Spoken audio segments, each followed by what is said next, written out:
Okay, so let's start our today's session. So, what I have decided is that today we will be making a project. Okay, so at the end of this workshop, you will be having a project with you, and what that project is about. You can assume yourself that you are a photographer. Basically, we are going to create a blog, okay, where you will be posting your photography pictures. So what a blog will be containing is it will be containing a header, then pictures of your photography, then a contact form so that if anybody wants to contact you, they can fill that form and you can get notified. Then at the end a footer where we will be using awesome font to add some links to our, for example, the mail or maybe the Instagram. Okay, so we will be creating a project today. So the very first thing that we are going to learn today is the parallax effect.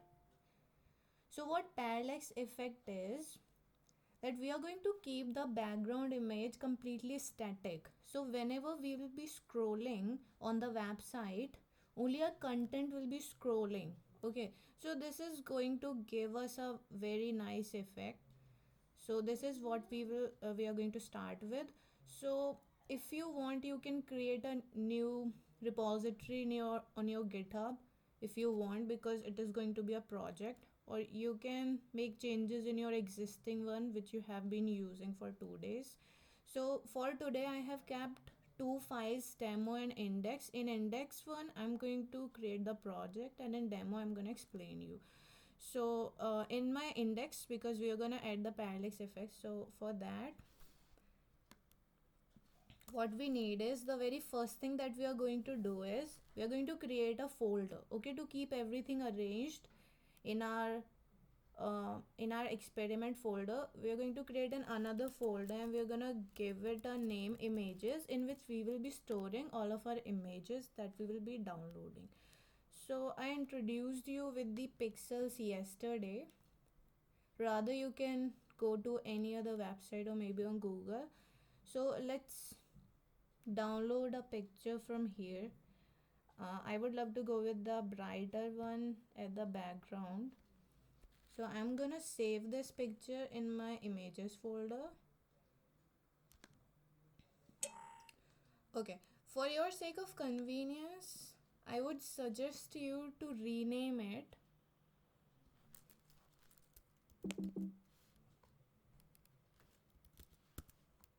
Okay, it's gonna help you in while writing the name in your HTML file.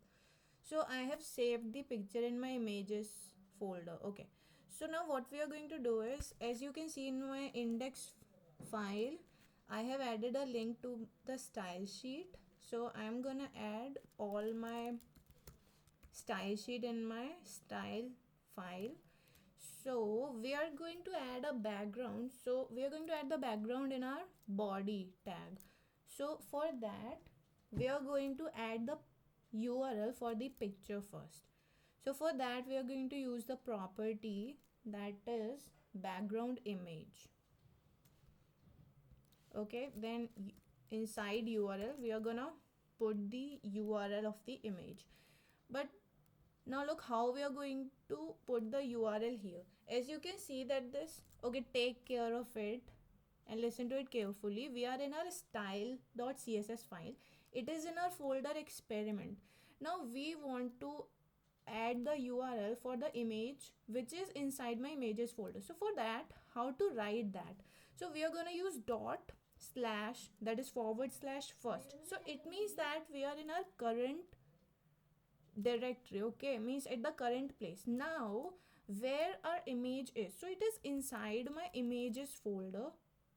So firstly write down dot forward slash, then the name of the folder, then again forward slash, and then the name of the image, that is our img1.jpg.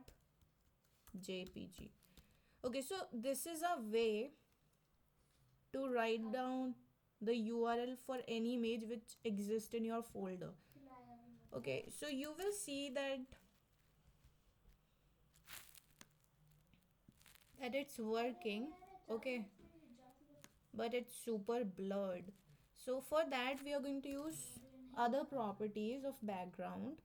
So the first one is height. So as we want the background to be on our whole web page, so we are gonna keep it 100%. Now another property is background attachment. Now what it means is that we want that the background should be fixed. Okay. Now the another property is background position. So we want the background to be in the center. Now the another property is background repeat, which was even explained yesterday by Aditri ma'am. So we are gonna use this no repeat, so it will prevent the background image from getting repeated. Another property is background cover.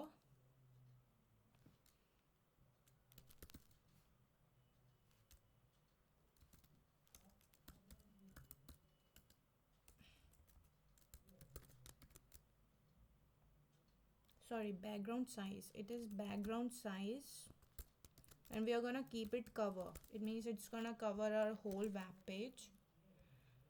So as you can see what we have got on our web page, so it is totally fixed.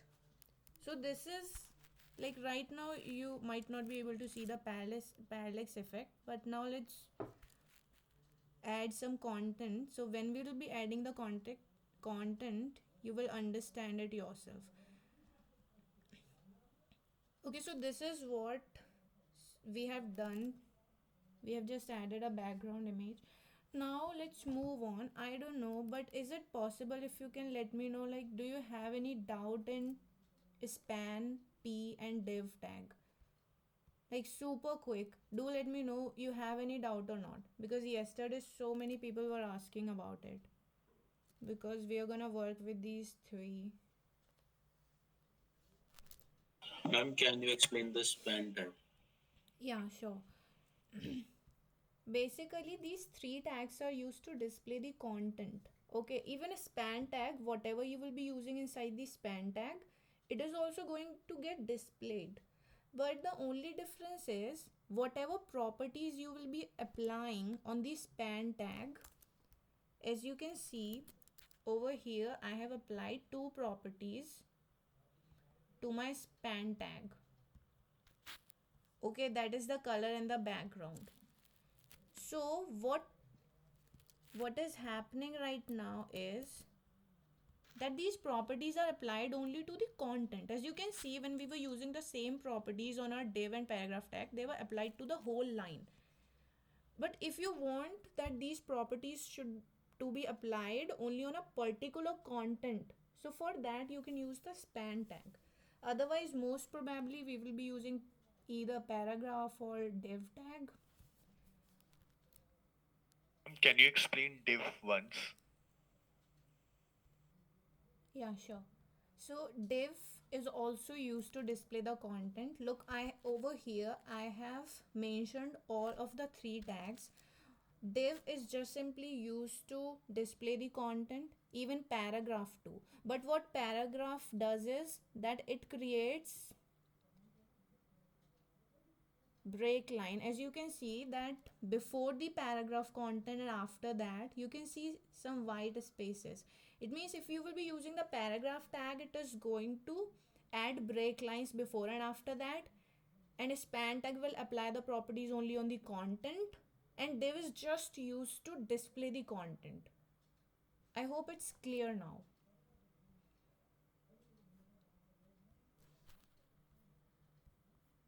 If you still have any doubt, you can watch the video of our day one. I have explained everything over there. Okay, so now let's move on to the combinators. So right now I'm explaining you in my demo file because they are important. Okay, combinators are important. So we use combinators in our style file. So look over here, I'm going to create a div tag, and inside my div tag I'm going to create some paragraph tags.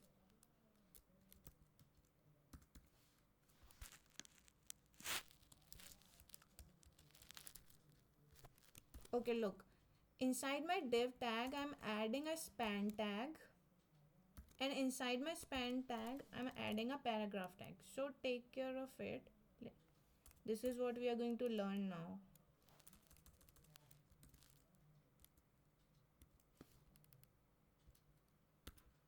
Okay, and I have added some paragraph tags just right after my div tag. Okay, now let's see what are the, okay, now what combinators are. The first one is the space combinator. You may remember that if you want to apply any property to a tag, to a HTML tag, we just simply write down the name of the tag, right? And then curly braces, and inside it all the properties.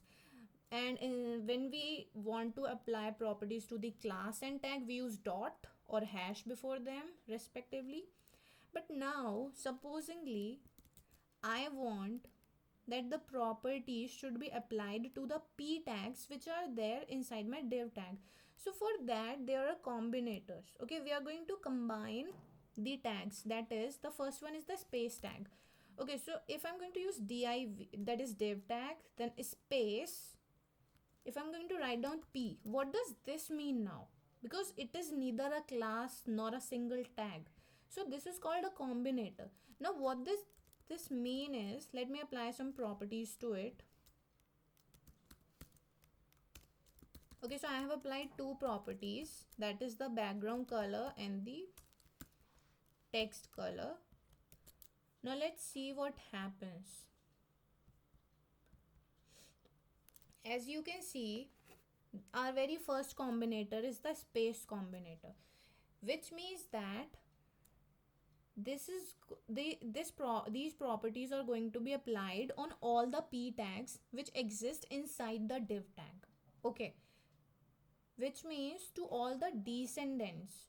Now the another combinator is this right parenthesis. Okay, so this is our next combinator, that is, if we are writing, if we are using this right parenthesis combinator, this is called your child combinator.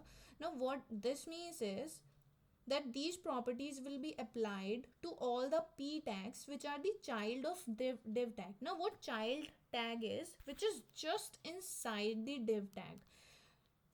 Okay, so let's apply this and let's see what happens. As you can see, the hello2, this property is not applied on this. Rather, this p is inside div tag. But this p, that is hello2 paragraph, this is not the child of div tag. This p is the child of a span tag. Okay, I hope it's clear. This hello2 one is the child of the span tag, not the div tag. So that is why this property is not applied on the p which is inside the span tag. Now the another combinator is the plus combinator. Now what this does is that this applies these properties to the p which is just adjacent to the div tag, which means the p which is there just after the div tag. Let's see what happens. As you can see that this property is applied only to the hello3 paragraph, because this is the paragraph which is right after the div tag. Okay, so this, what this plus combinator does is it applies the properties to the p tag which is just after the div tag. Now the another one is this tilde combinator. Now what this does is this will apply all these properties to all the p tags which are outside the div tag, as you can see. So is there any confusion in this, in all the combinators? Ma'am, what does only div p does? I have missed it. Okay, it's Only okay. div p. Okay, what it does is it applies these properties to all the p tags which are inside the div tag. You can see the result, that if we have used a space, so it has applied these properties to all the p tags which exist inside the div tag. Okay. Okay, so I hope it's clear. Now let's move on to the border properties. So to explain border, let's create a div tag, and inside it we are going to write down some content. So look, what we are going to do is, let's learn about borders. So now we want to apply border to this div tag. So we are going to use the property border. Now look, there are so many properties of border. The first one is border width. So this is going to define the width, that is the thickness of the border. Okay, so I want to keep it 5 pixel. Okay, it is not getting displayed because we need to define the color for the border. So let's define the color for the let's define the border color. So I want to keep it blue, let's say. Now the another property which we need to define is border style. Now what it does is, we need to define the style of the border. That is, there are so many, few are that is solid, one we use is solid. So what it does is, it creates a solid border. Okay, now let me tell you another border style that is called dashed. So what it does is, it creates a dashed border around the content. Now there is another one that is double. So it creates double line border. So I hope style is clear. Border width, border color, and there are so many more style which you can explore. So now the another property is border radius. Now what it does is, we can define the border radius either in pixels or in percentage. So it makes the corners round. Okay, you can even create a circle by using 50%.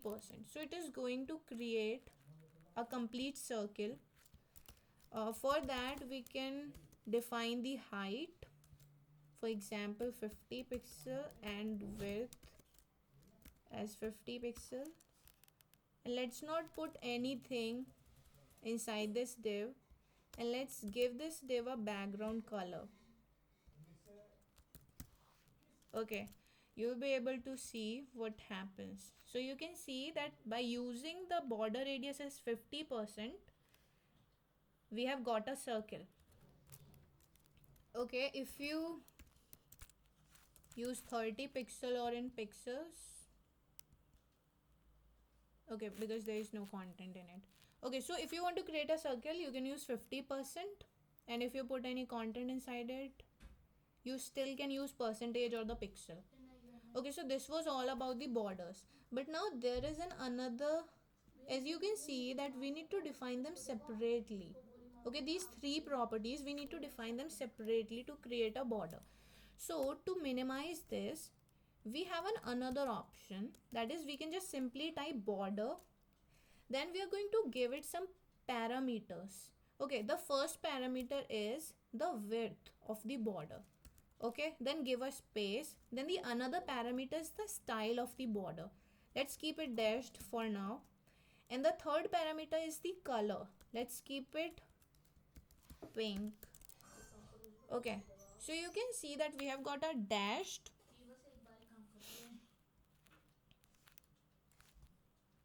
Okay, we have got a dashed border by just using a single line. So this was a shorter method to create a border. Okay, now there is one more thing, that is, you can give border width differently to every border side, that is to left, right, top and bottom. So we can give different widths to it. Now how we can do it? So look, there is, as you know, that we need to put on parameters. So what is the way of putting parameters is, that first parameter is going to be for our top border. Okay,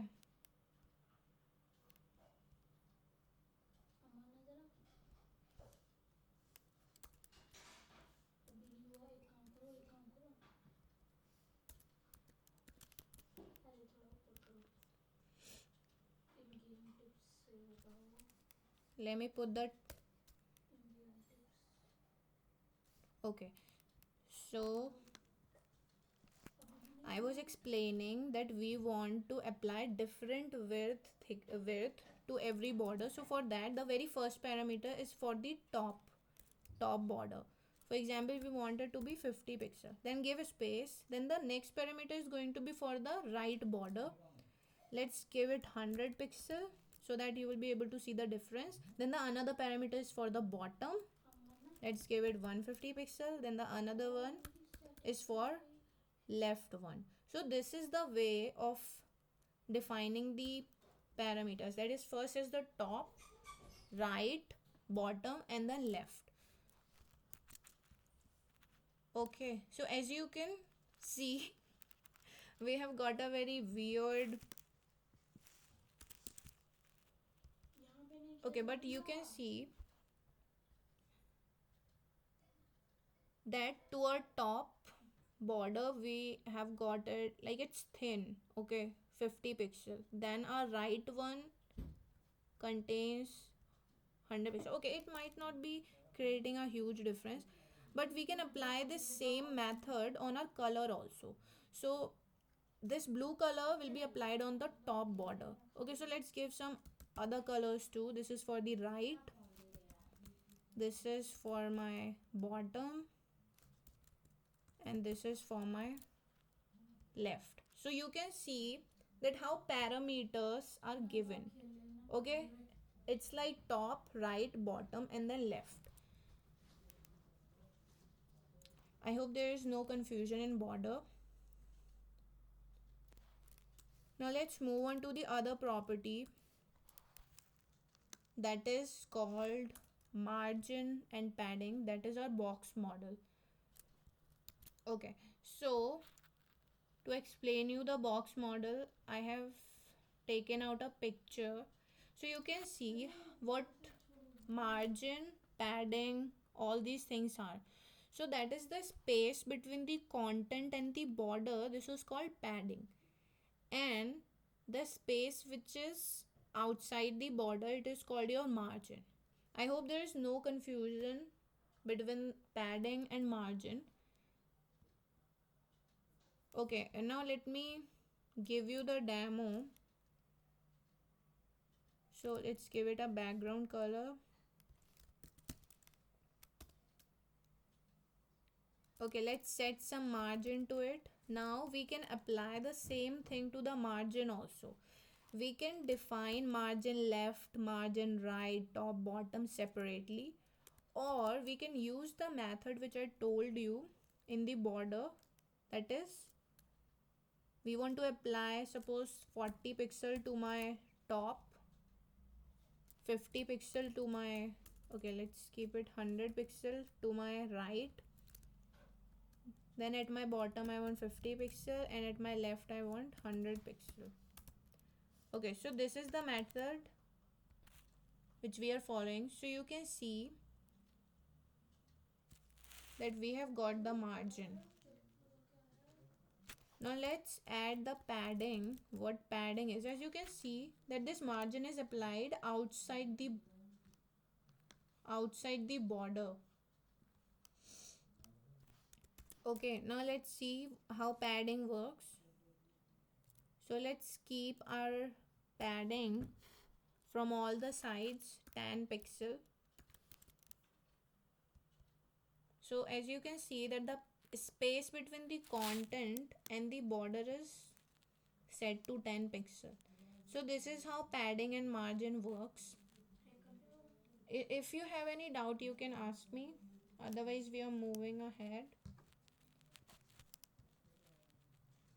Okay, so now I'm going in my index file. Now let's create a header. Okay, if you don't know, this is how you can create a comment. Okay, by using a left parenthesis, then an exclamatory mark and double dashes. So this is your comment, and this will not be shown on your web page, as you can see.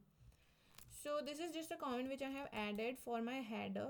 Now let's give this, so we are going to create a header class. Okay.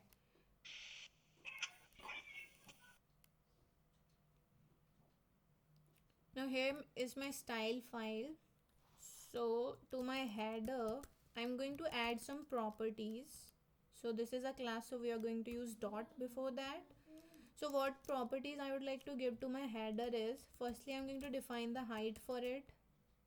Let's keep it 80 pixel.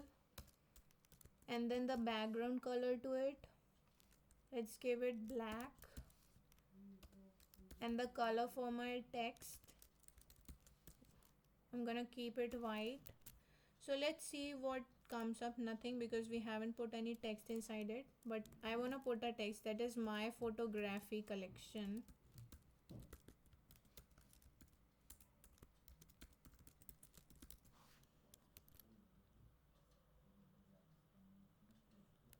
Okay, so I want to keep this text in the center, so I'm going to use another property, that is text align. So it is going to put my text in the center. Let's see what comes up. So you can see what we have got. So we have got a header on our page. Now let's set the font size for it. Let's keep it 38 pixel, and let's set some padding to it. I wanna keep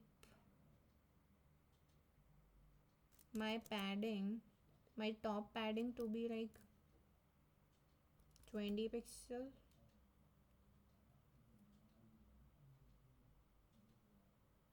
Okay, wait, let me set it to auto, what we get.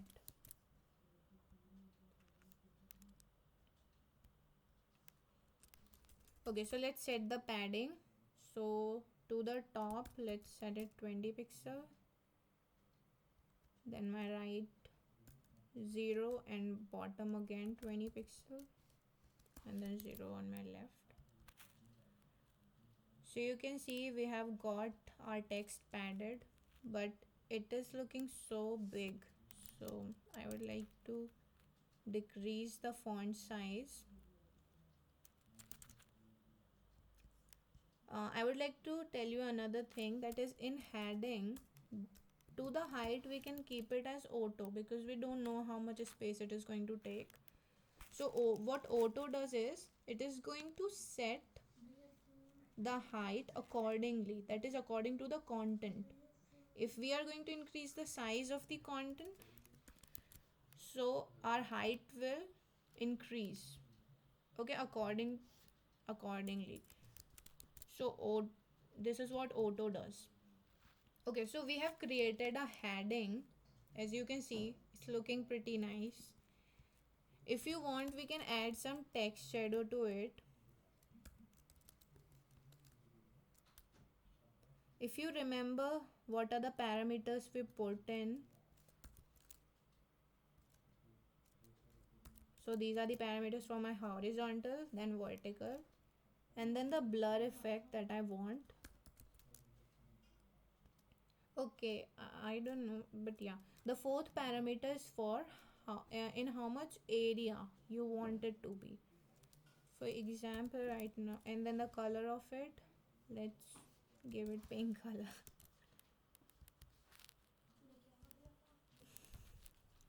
I think this is not working. Okay, so you can see the effect. I don't know you are able to. So you can see that the text shadow effect has been applied.